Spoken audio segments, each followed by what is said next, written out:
White label digital marketing, labeling the pros and cons.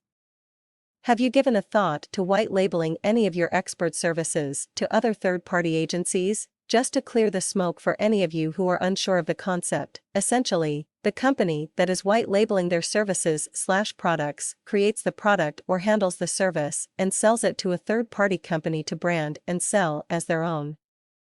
It's like building a car and selling it to another company to brand and label it as they please and sell it themselves.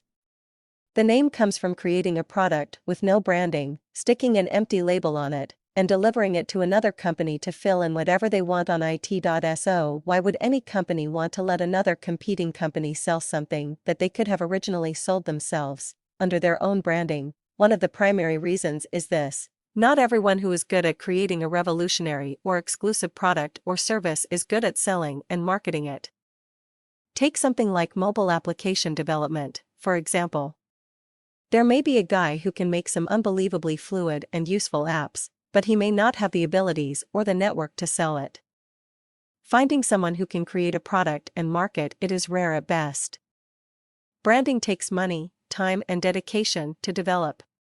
Established marketing companies or agencies are already in possession of a brand with an active following which you need to compete and eventually convert. Digital marketing white labeling also exposes your product to a number of brands, which are, likely, larger than you would have been able to reach out to on your own.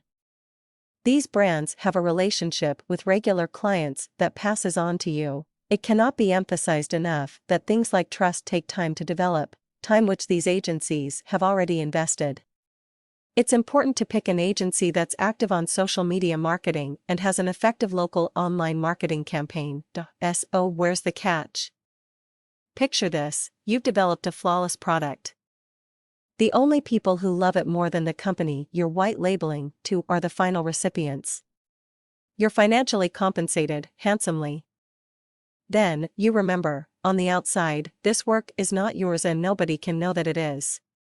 Without even a hint of your name or an autograph to signify your handiwork, the only follow-up options you have are from building a good relationship with whoever you're white labeling your services/products to. Then there's the issue of creating competition for yourself. If you're white labeling on the side for some quick cash and you're trying to build your own brand, congratulations. By doing this, you've effectively started to compete with yourself. So, do the pros of doing this ghost service outweigh the cons? It largely depends on your long-term plan for the company. At the end of the day, the reason companies white label their services is because the cost of developing a powerful brand, market presence, and consumer following involves a large investment.